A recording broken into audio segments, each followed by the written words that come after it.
Bago na magsalita, bawal na magsalita, no? So, next topic natin is curvilinear translation. Yung motion curves, no, nasa video naman. Pero hindi ko naman na-discuss ngayon. So, curvilinear translation so, dati puro rectilinear lang tayo. Puro consider lang natin is puro horizontally. No? One line lang, pwedeng along X, along Y. Ngayon, dito i-consider natin both along X and along Y. So, projectile motion follows a parabolic trajectory. So, the vertical component of the projectile is under constant gravitational acceleration. So, tatandaan nyo kapag vertical na yung kinoconsider natin, kasi yung velocity natin, di ba, may component yan. Yung horizontal and vertical component. So, dito, yung velocity natin, nakatangent yan dito sa parabola. No, dun sa trajectory niya. So, tatandaan natin kapag vertical component, constant acceleration tayo. Na kung saan yung constant acceleration natin na yon ay yung acceleration due to gravity.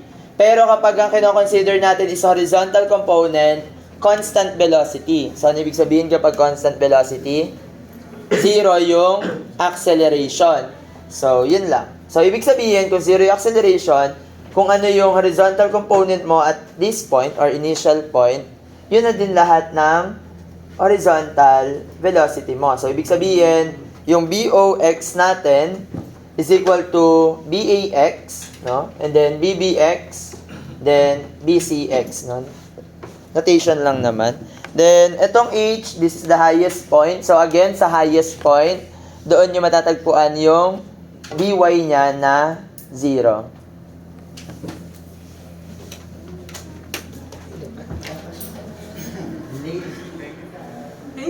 Siya yung...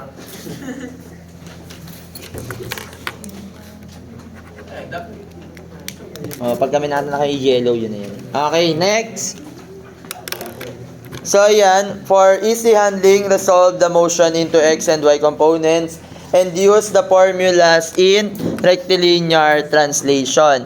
So, dito, di ba, again, meron tayo ditong velocity and then kapag may components, so, for example, ito si VO. Meron niyang X and Y component. So, this is the theta.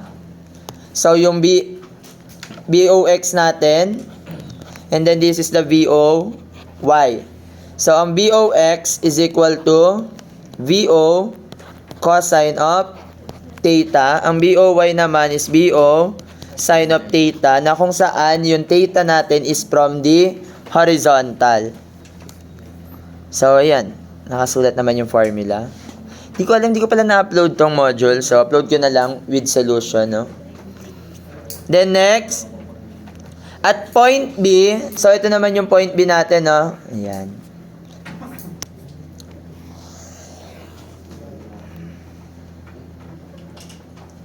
So, ayan. For example, ayan yung parabola natin. At point B, meron siyang horizontal distance from the initial point. So, ito yung point O natin. This is X. And then, meron siyang vertical distance from point O. This is Y. So, yung BBX. So, how to solve for BBX? Equal lang siya sa... Naglalag? Dahil sa record. Hindi. Equals to BOX, no? Since alam naman natin na ang horizontal component natin ay constant velocity, ibig sabihin, simply X over the time lang, no? Constant velocity. So, to solve for X, that is equal to BOX multiplied by the time. Ito yung formula na yan. Huh? Then, for Y component, so, gagamitin pa rin natin yung 3 equations ng motion, no? So, BBY is equal to VOY minus GT. And then, BBY squared is equal to BOY squared minus 2GS. And then for yung time, so S is equal to BOY T minus 1/2 GT, naglag yun. GT squared, hindi naglag. So medyo malabo lang kasi yung mga nakasulat siya. No? Pares lang yan, magkamukha, final velocity, initial velocity, final velocity, initial velocity, kasi yung Y component yung gagamitin natin. Tapos ito, may mahabang formula dyan, no, nakikita nyo yan. Hindi, no? So, solve na lang natin. Diba, may formula tayo ng S is equal to VOYT minus 1/2 GT squared. So, kanina, ang VOX natin is equal to X over the time. So, ano yung value ng time? That is X over BO cosine of theta.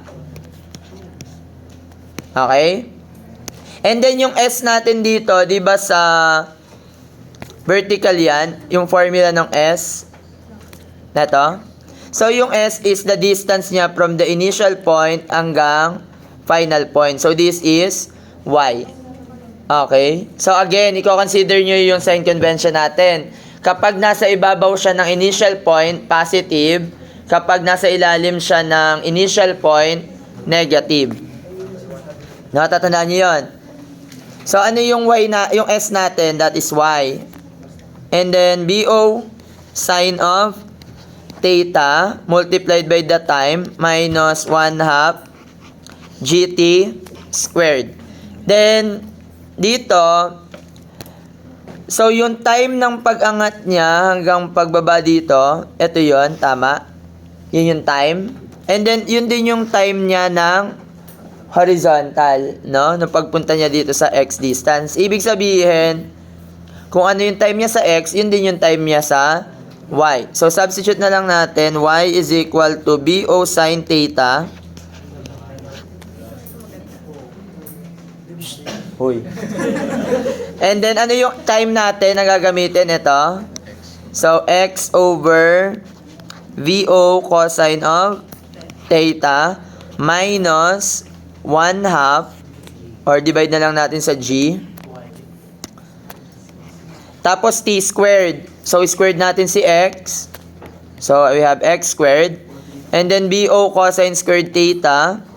So, BO squared cosine squared theta. So, may BO dito, may BO dyan. So, what is sine over cosine? Tangent. So, X tangent of theta minus GX squared over 2BO squared cosine squared theta. So, ito yung formula na kapag hindi given yung time, smiley. So, ngayon, stop ko muna.